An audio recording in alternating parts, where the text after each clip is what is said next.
What would the overwhelming majority of horror movies be without at least a little death? But sometimes filmmakers love to toy with audiences and their expectations of how death is typically presented in movies, such as by leading us to believe that certain characters have kicked the bucket, only to later reveal that that wasn't actually the case at all. So let's take a look at them. As I'm Jules, this is WhatCulture.com, and these are 10 horror movie characters you thought were dead for sure. Number 10. The Mother, The Mist. There are few horror movie characters who have more aggressively outed themselves as a goner than the unnamed mother played by Melissa McBride in The Mist. This woman is shopping at the supermarket when the mist envelops the town and Lovecraftian creatures begin feasting on anyone in the vicinity. Though most people in the store agree to remain inside for their own safety, the woman insists that she must return home to her 2 children. While numerous other characters warn her against this, she ventures outside into the mist anyway, and the audience is left to assume that she perished with about a 99.8% certainty, and so it provides quite the added gut punch at the end of the movie when, after protagonist David Mercy kills 4 fellow survivors including his own son, moments before the army arrives, this woman is briefly seen amongst the convoy, safe and sound, with her 2 kids in tow.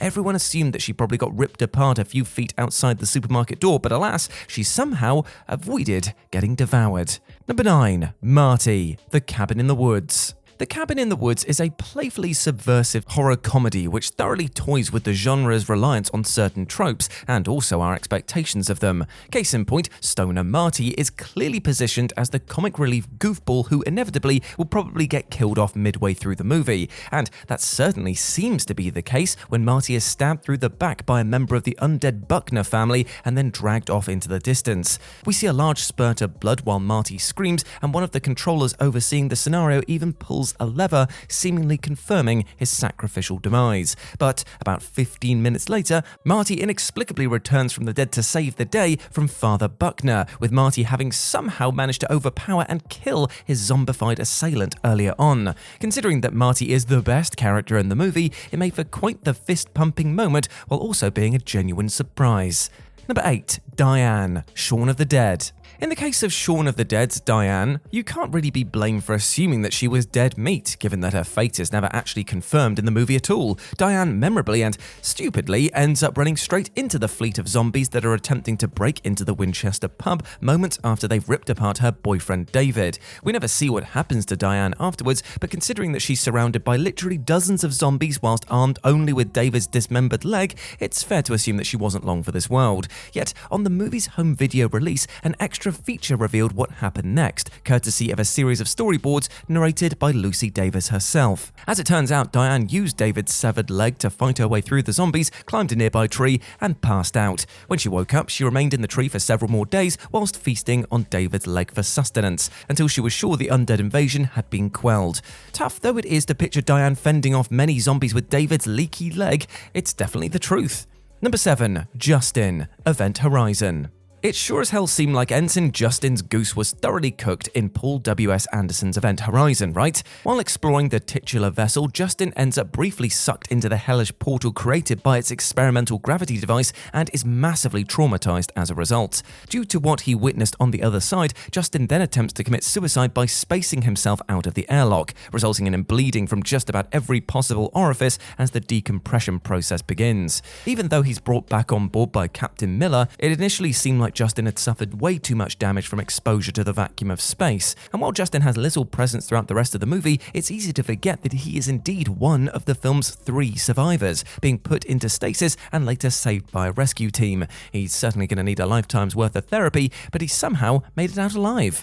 Number 6. Michael Myers, Halloween H2O, 20 years later.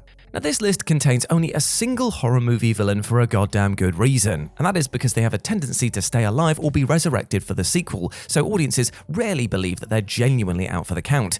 Yet, there is one major exception, and that is Michael Myers, in the 7th Halloween film, Halloween H20, or H2O depending on how you want to pronounce it. After years of declining box office receipts, H2O was mounted as a big hurrah for Myers and the franchise, as Jamie Lee Curtis returned to play Laurie Strode for the first time since Halloween Halloween 2 17 years prior, and H2O's ending certainly lived up to the hype, with the movie's final scene having Laurie finally put Michael down for the count, lopping off his head with an axe. There was no ambiguity about this whatsoever. Laurie just murdered Michael for good, without any possibility of him coming back outside of supernatural shenanigans. Yet, behind the scenes, franchise producer Mustafa Akkad wouldn't legally allow anyone to kill off Michael, and so a setup for an 8th film was concocted where, as angered most fans, it was revealed that Michael secretly switched places with an injured paramedic at the last minute. Basically, Laurie just killed a totally innocent dude. Halloween Resurrection used this lousy twist to bring Michael back into the fold, even though for a while it legitimately seemed like H2O brought the series to a genuine and rather satisfying close. Number 5. Lindsey Perez, Saw 4. Agent Lindsey Perez first shows up in Saw 4 as one of the cops investigating Jigsaw's continuing rampage, but she sadly appears to meet her end whilst attending the aftermath of Jiggy's latest trap. There, Perez finds one of Jigsaw's iconic Billy puppets, which promptly explodes, firing shrapnel into her face and taking her out of commission for the rest of the movie. In Saw 5, we learn that Perez succumbed to her injuries, and that seemed to be the end of it. But then, in a genuinely surprising twist, Saw 6 reveals that she is in fact still alive and conspired with colleague Agent Erickson to stage her demise for her own protection. This ends up being quite the surprise to the new Jigsaw detective Hoffman, but sadly Perez actually dies for real near the end of the movie after Hoffman stabs her repeatedly in an attempt to cover his own tracks. Number 4. Joey Pantucci, Deep Rising. Cult fave monster movie Deep Rising seemingly makes the frustrating decision to give comic relief character Joey an off-screen death. Near the very end of the film, protagonist John returns to his boat to plan an escape from the monster-infested cruise ship with Joey, only to find the boat's windshield smashed, the control panel covered with monster goo, and no sign of Joey, except for his hat, that is. Now, this moment is played totally straight, with Joey's apparent demise giving John the resolve to mount a final escape from the monster, and John succeeds in getting to shore with fellow survivor Trillian St. James. And given that both the cruise liner and Finnegan's ship get blown up during their escape, it doesn't seem possible that Joey could have survived. But once John and Trillian get back to shore, they see Joey paddling towards them on a piece of the ship's debris, somehow having avoided being obliterated by the colossal explosion.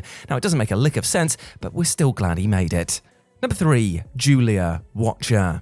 In the recent horror thriller Watcher, protagonist Julia is living in Bucharest and comes to suspect that she's being watched by a man across the street who may or may not be a serial killer. Ultimately, the man in question is indeed revealed to be a murderer and, during a climactic confrontation with Julia, appears to get the better of her. The killer kidnaps Julia and, when she attempts to summon help, slices her throat with a knife. We're forced to watch as Julia desperately crawls around the apartment before seemingly bleeding out as the killer himself looks on. The killer then notices that a girl in a building across the street has seen what he's done, but upon leaving to take care of it, he's suddenly shot numerous times by Julia, who is still miraculously alive. Considering the severity of her injury and the sheer amount of blood that she lost, this one definitely skirts on the fringes of credibility, but the payoff is still satisfying enough that it's tough to care all that much.